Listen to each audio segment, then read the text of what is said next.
7:30 de la mañana. Recuerden que ustedes pueden participar analizando un poco lo que fue este panorama del 25 de mayo y de esas elecciones ahora que se nos vienen. 335 alcaldías en todo el país van a también a ser sometidas a un proceso electoral, no sabemos cuándo.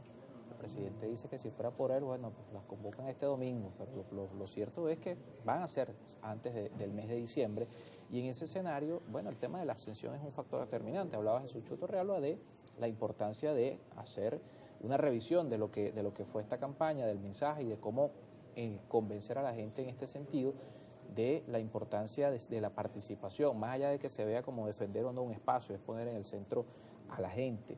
Pero, bueno, las variables no van a cambiar. Es decir, quienes hoy se atribuyen una victoria, el hecho de que el país hoy es 23-1 en cuanto a las gobernaciones y la asamblea es 85-15, van a seguir en esta narrativa del 4-0 y bueno, van a decir ahora vamos para el 5-0.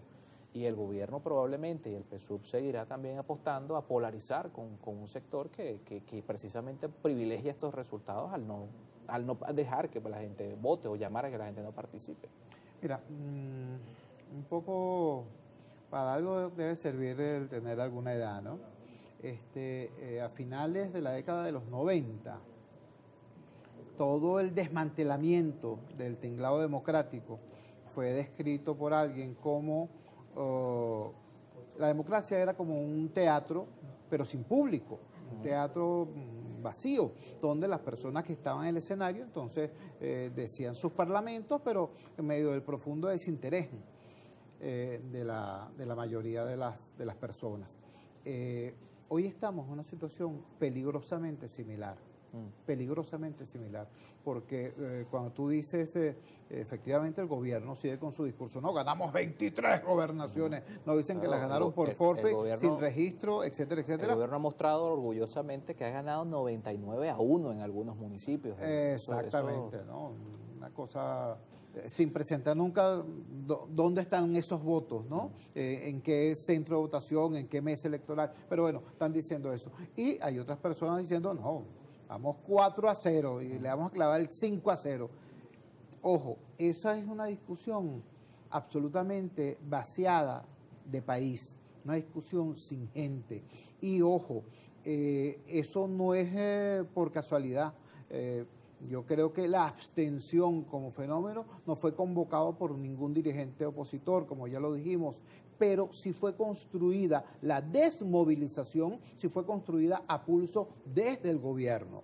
Cuando tú convocas unas elecciones adelantadas sin ningún tipo de criterio, cuando haces una campaña electoral de apenas 20 días, cuando la inmensa mayoría de los venezolanos no sabía que había elecciones. Mira, lo que yo me encontré en los barrios fue gente que decía, hay elecciones, no puede ser. Y después que tú le explicabas que sí había elecciones, te preguntaban, ¿y en esta sí se podrá votar contra el gobierno? Porque es que ya llevábamos 4 elecciones en las que no era posible votar contra el gobierno. El referéndum del Esequibo, la elección de los jueces de paz y 2 consultas de los llamados proyectos comunales. El gobierno ha estado acostumbrando al país a elecciones, entre comillas, sin alternabilidad, ¿no? Y el liderazgo opositor no se ha dado cuenta de eso, porque no vive en ese mundo, no vive en el mundo de la que comparte y que sufre la base social. Entonces, hay que tener cuidado porque el régimen de partido único no es una consigna. El régimen de partido único no es un decreto, no es una pancarta. El régimen de partido único es una dinámica política, social, institucional que se va construyendo. Y en Venezuela esa dinámica está muy adelantada, lamentablemente. Y en este sentido también hay una realidad que evaluar y es el hecho de, lo decíamos antes de ir a la pausa, la oposición que bueno, ciertamente en medio de esa adversidad, una elección de 120 días, con una prórroga porque eran 90 en realidad, por eso es que se corrió el cronograma. La oposición también insiste, post resultado, en mantenerse dividida, aunque los números muestren que no existe tal división, que ninguna oposición es más que otra, porque la diferencia son 60.000 votos, ¿no?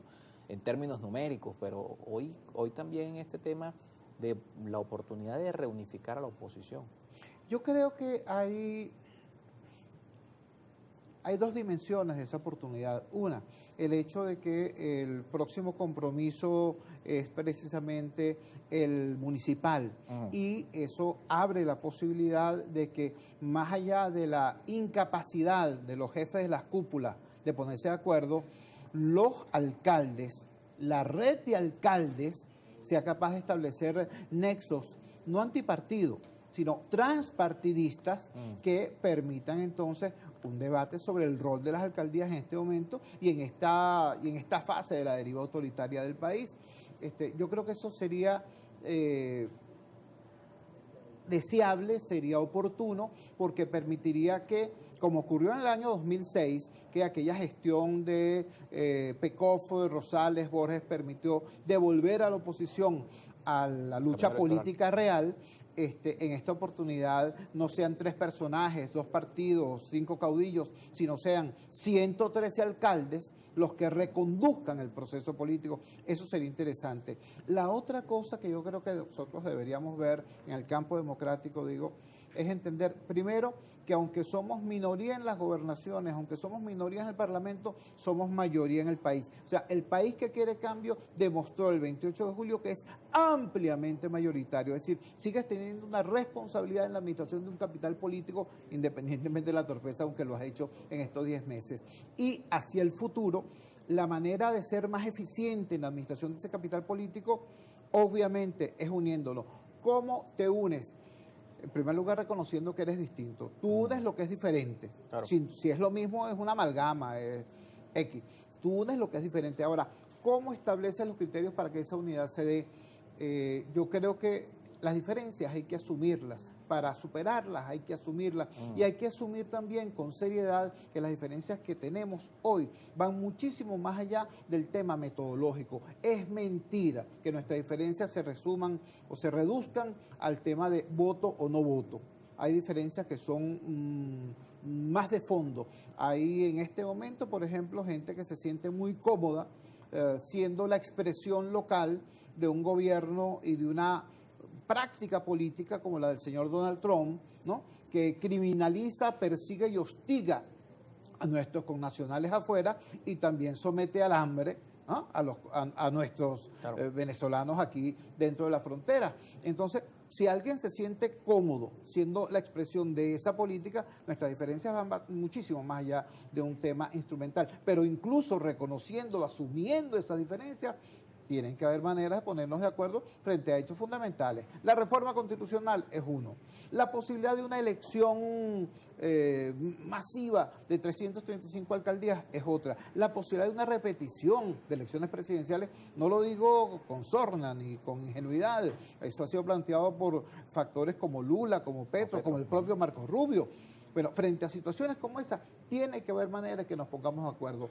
¿Cómo? Desde el respeto. ¿Cómo? Asumiendo las diferencias. Yo pienso que eso, repito, no solamente es posible, sino ampliamente deseable. Claro, ahí por cierto, nos toca hacer una pausa y de regreso le damos la participación de la audiencia. Hay un ejemplo bien interesante que vamos a ver en esa nueva asamblea y es el caso de Henry Falcón, que fue candidato presidencial y quienes hoy lo acompañan allí, bueno, fueron quienes no lo quisieron apoyar. Hoy es diputado con quienes no lo apoyaron en el 2018 y además contra quien corrió en su contra en 2021, que es Luis Florido. Es decir, hay ejemplos de que sí es posible que la oposición supere algunas diferencias y bueno, se puedan encaminar a un solo bloque, ahora que van a coexistir en este nuevo Parlamento. Hacemos una pausa y leemos sus mensajes al regreso. Jesús Torre habla con nosotros.